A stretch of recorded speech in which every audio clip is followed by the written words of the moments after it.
Even though gaming has advanced over the course of the decades, producing games with vast open worlds, multiple ways of combat, multiple ways of exploring, since the pandemic there has been more of an appetite for a return to retro gaming. Perhaps it's the lack of releases that we saw for the beginning of the decade, or even just a need to return to the pick up and play. There has been a plethora of retro games now released on modern consoles. Most of these are bundled in collections. And I thought it'd be cool to do a series of what sort of retro games we can now play on our modern consoles. So, this is Blind Man Plays, and this is episode 1 of Modern Retro Gaming. So our first stop on the road of classic gaming is Teenage Mutant Ninja Turtles Cowabunga Collection. And we'll be featuring this in part 1 and 2 of this series, because we want to go a little bit more in depth.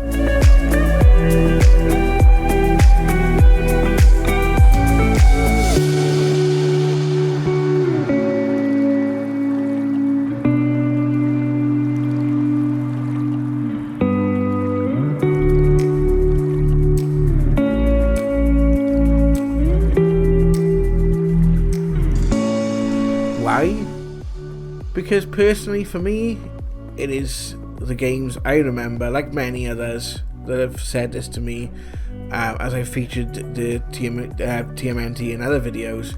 It's the games they remember, and for me actually it's the games I remember more than the actual series in many ways, shape or form. So the Cowabunga Collection is a curation of 13 Teenage Mutant Ninja Turtles games, which were released on the arcade, Nintendo Entertainment System, the Super Nintendo Entertainment System, the Sega Mega Drive or Genesis as you guys call it in the US, and the Nintendo Game Boy. And we're going to take a look at these games one by one. But first of all, let's have a look at the collection as a whole. There's definitely been some thought gone into the nostalgia here. As you go through the game select screen, most of the games have enhancements. So you can have things like level selects, infinite lives, implement different things to make your gameplay either harder or easier. The games are framed in this kind of comic book borders from the original TMNT comic books, and there is a plethora of bonus content including artworks from the various shows, graphic novel covers, comic book covers, music from the various games. You can really tell that some love has gone into this. And that's what I like about this collection, because really when looking at game collections, like, you could emulate them, and I do use a lot of emulation, but there's nothing better than having a collection of games that you're really fond of on a system. You can just pick it up and play, and play it as your normal games. And it's really cool to see like so much attention to detail has gone into this. You can tell that this is definitely a game that's been sort of made by fans of the genre, made by fans of the games, and produced for fans of the games. It's kind of a fanboy experience, I guess. And the games are authentic. They are basically authentic representations of what you would have had on the console or in the arcade. There are some minor changes which we will talk about as we go in game by game, but the collection of a whole is really just something special. And it'd be kind of cool to see like a follow-up with some of like maybe the PlayStation titles, the PlayStation 2 titles added, or the Game Boy Advance titles added to like a second collection. But I doubt that would happen because they weren't as popular, and those games are actually much larger than what we're seeing now, or at least it's not going to happen anytime soon. But one can dream.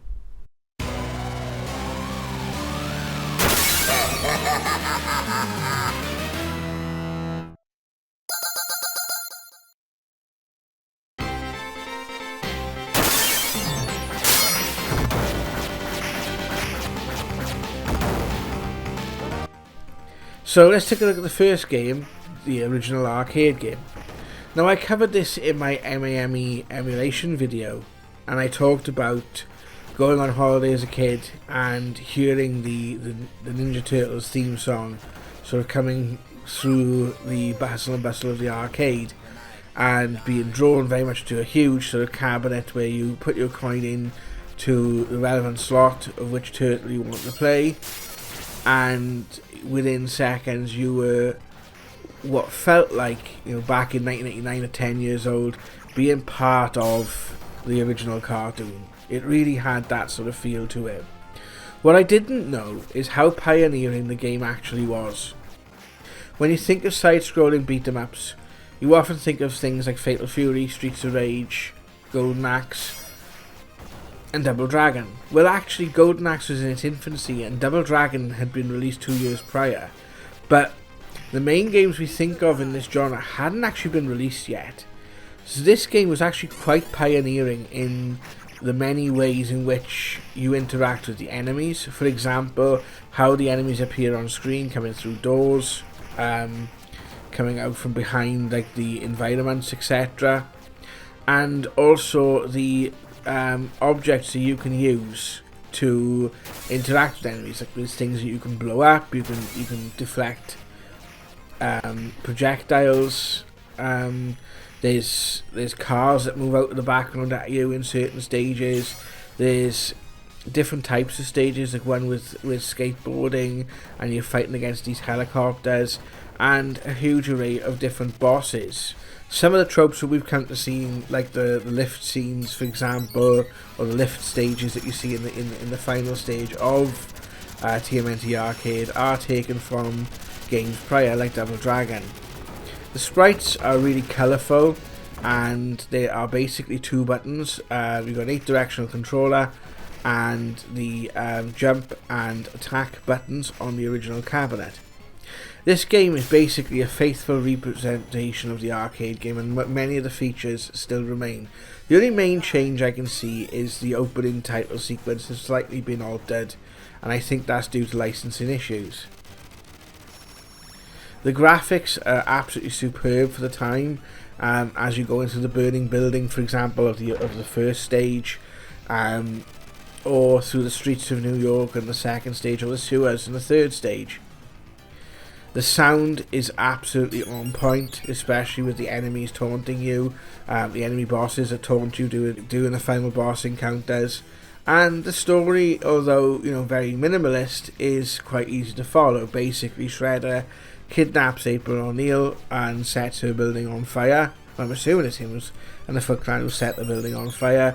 You chase them then basically through the streets of New York and the sewers to an underground sort of car parking area, fighting various Foot Clan enemies that all have different attacks depending on what colour they are. And then finally you free April after an encounter with Bebop and Rocksteady, like a dual boss. You fight Rocksteady at the first stage, Bebop at the second stage, but then you have to fight them again to free April. You then basically continue your pursuit of Shredder until you get to this sort of factory element where you find out Splinter has also been kidnapped.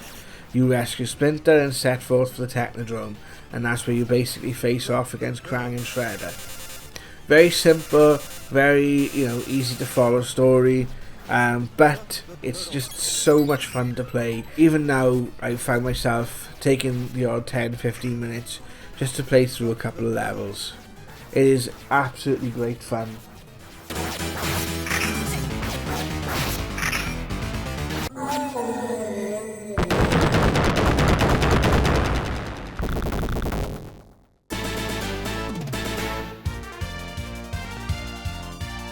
This is April O'Neil reporting.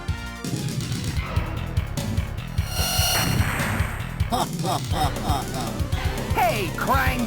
Bring that statue back!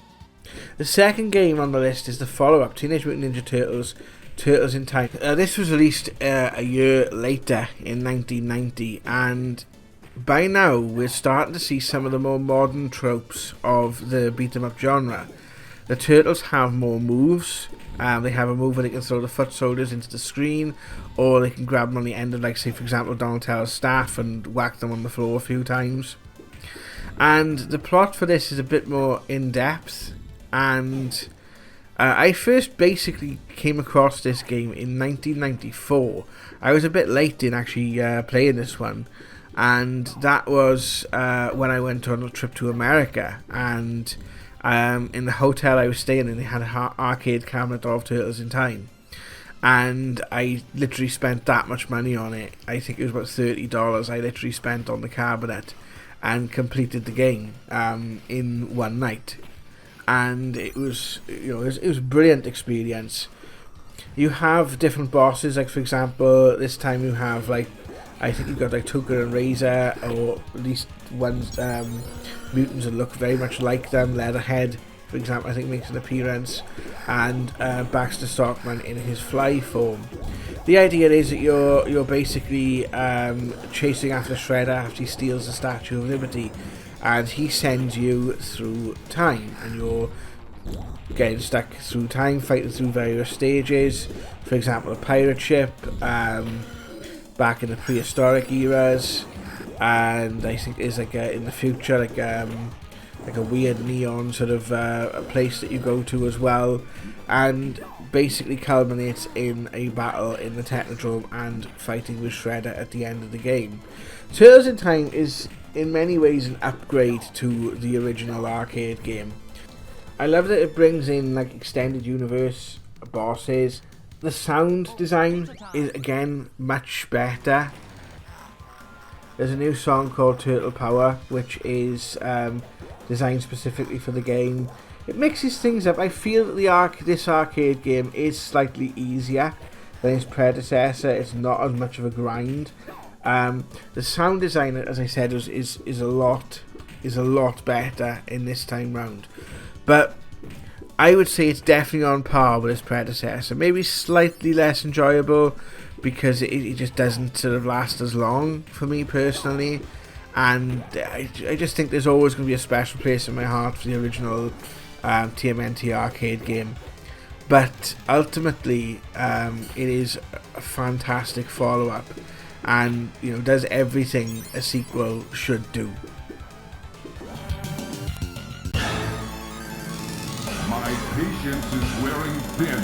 I'm banishing you to a time warp from which you will never return.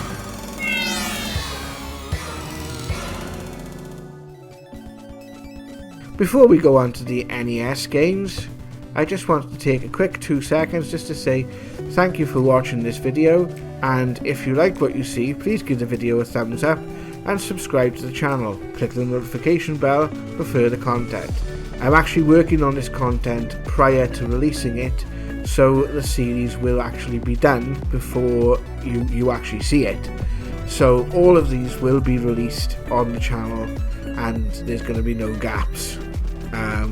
We're getting fully committed to this now, guys, so thank you very much for watching these videos, and I hope you enjoy them. Now let's get back to it. Right, now we're going to get the bare bones of anyone who loved Teenage Mutant Ninja Turtles, owned a Nintendo Entertainment System, and was basically playing it in 1989.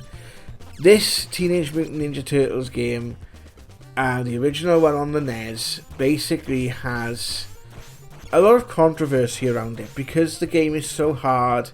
Many people have kind of poked fun at some of the game design, including James Rolfe, the Angry Video Game Nerd, in his infamous review from one of the very early episodes that launched the Angry Video Game Nerd, I would say, or helped to launch his channel, because it's just so funny. But looking back on it, I actually feel this game is a lot more pioneering than people give it credit for. You basically have the opportunity to select between the different turtles, and once a turtle dies, basically it's like he becomes captured and you can rescue them. The game starts off where Shredder basically steals this gun that could possibly make Splinter human. He also kidnaps April O'Neil, and you're chasing around the streets of New York, and you literally have an overmap of the streets of New York, and there's various places you can enter. There's various sewers, there's various factories and warehouses, etc. and you ultimately first face off against Bebop in the sewers and Rocksteady at an abandoned warehouse. You then have to defuse several bombs that are going to blow up a dam, which is a very irritating stage and takes a lot to get used to. I think I can actually get there now without sort of like killing all my turtles all at once. One of the things that people don't realise, and I actually did not realise it, I owned this game, this is the first game, I actually think this is the first video game I ever played. When I went around to a friend's house, he had a Nintendo Entertainment System, and that was the first time I ever had the sort of interaction with a games console whilst playing this game.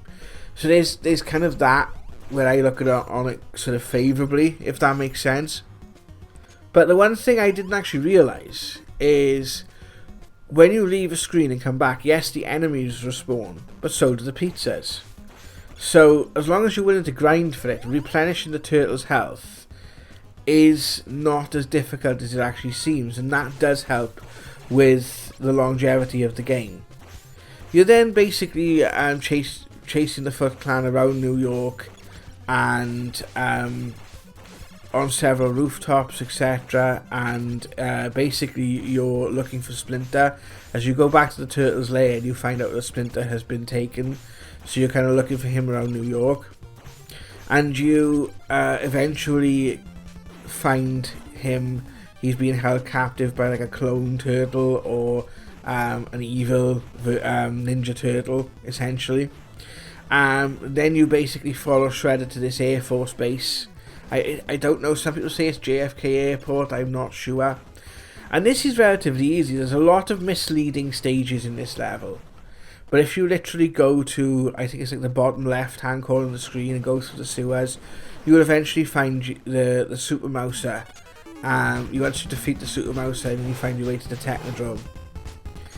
I actually found the Technodrome not as difficult, my most recent playthrough, as I had in previous playthroughs, and Shredder was quite easy to defeat. All in all, I think the way in which this game kind of employs a semi-open world, and you have different places that you can explore, and there's different unique sort of power-ups and things to collect. Again, there's certain tropes this game has that, you know, the ability to be able to drive around, the ability to go between rooftops and things like that. There's certain tropes that we still use today. Perhaps they weren't utilised the best in that game, and I think there's quite a few firsts that game does employ, but it doesn't really fit together as a whole package. But there's a lot of praises that can be sung about this game. I think as it definitely deserves its place in history.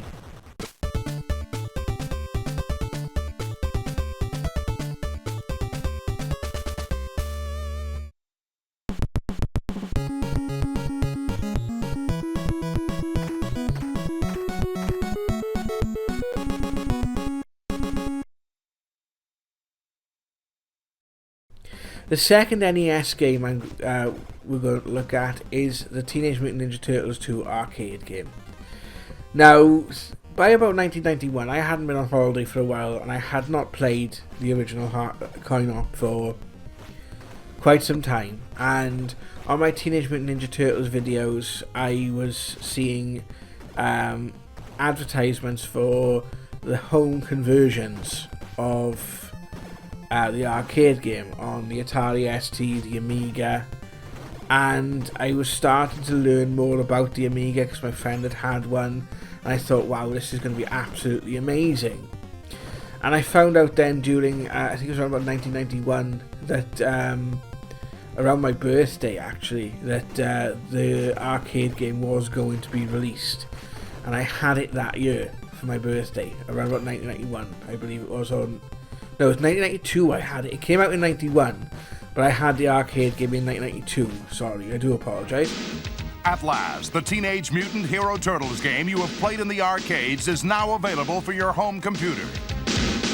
This conversion of the smash hit Turtles coin-op features all the turtle power of the original. Slip into the shell of your choice and battle through the burning building to rescue April O'Neil. Teenage Mutant Hero Turtles The Coin-Op is available for Spectrum, Amstrad, Commodore 64, Amiga, Atari ST, and IBM PC. Cowabunga! I remember thinking to myself, wow, I actually get to play it at home. And though it is, I know a lot of the arcade game is kind of lost because of the 8-bit conversion, the ethos of the arcade game still remains. I remember putting the cartridge in for the first time and seeing that sort of opening where the turtles are on the rooftop and they jump off and run into the burning building in like the NES sort of 8-bit format, and thought to myself, wow. Now playing it, you know, it is a really, really hard game, and unless you are an absolute master at beat 'em ups, which I am definitely not, you ain't gonna get very far on the 3 lives and 3 continues it awards you. And I always remember the cheat, I still remember to this day, BA, BA, up, down, BA, left, right, BA, start.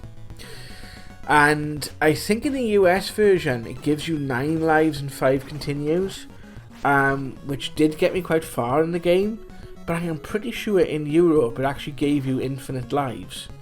I'm sure I can remember having infinite lives. Either that or I was much better at the game back then than I am now. The game boasts 2 new levels. Now, one of my biggest gripes with the Ninja Turtles game on the NES is sometimes the levels can be a little bit too long and a bit too repetitive.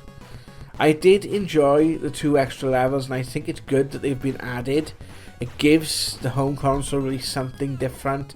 It kind of makes up for, you know, the things that we kind of lost in regards to just the atmospherics and the aesthetics that came with the original arcade game. I think it's like the 4th or 5th level where something happens and it's all winter and you're basically fighting through winter. I don't really care much for the enemies in this level. The same with the dojo. When you go through the dojo, although it kind of makes a bit more sense that you go into this dojo before going to the factory, and it does add, you know, sort of spread things out a little bit more.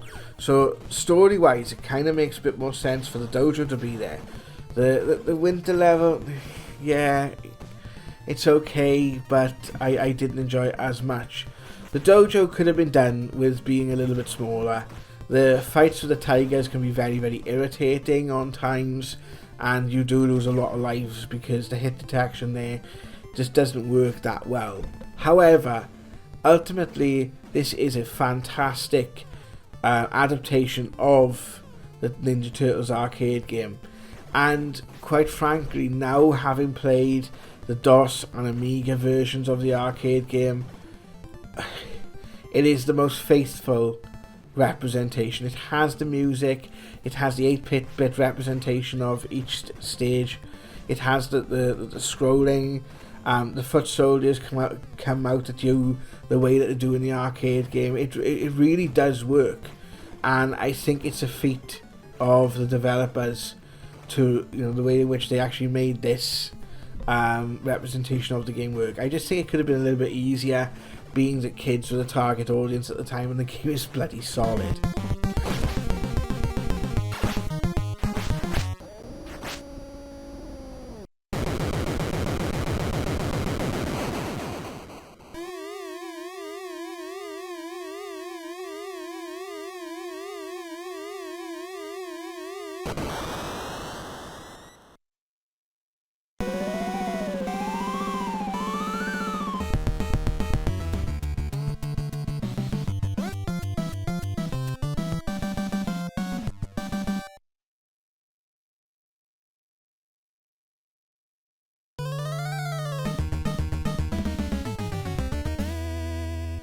The third game, now I didn't actually realise this, but it didn't actually release in Europe, so I only really got to play this much later on, to be honest with you. I think I found it through emulation maybe like 2 years ago or so, and so I've only recently played it, and that's the Manhattan Project. And basically it was released in 1991 and it's the 3rd adaptation of the Ninja Turtles games.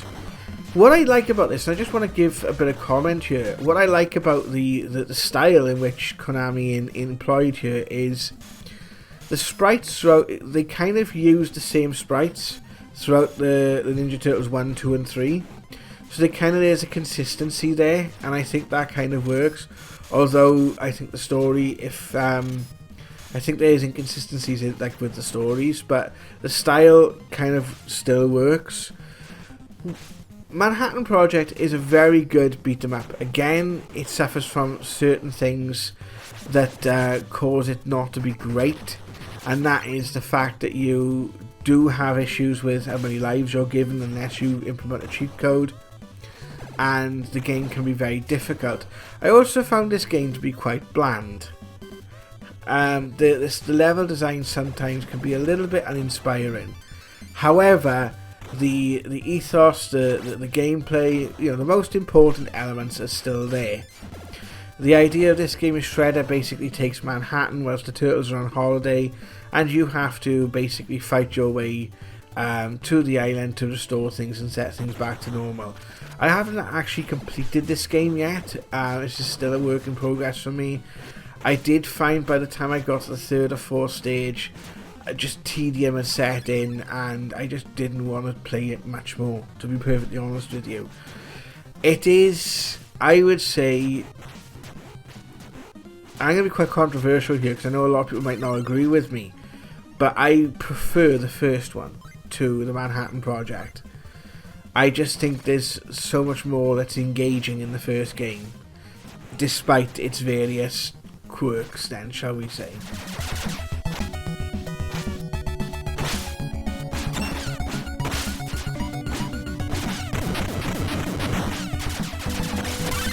And that's it for part 1 of this series. I hope you enjoyed this video.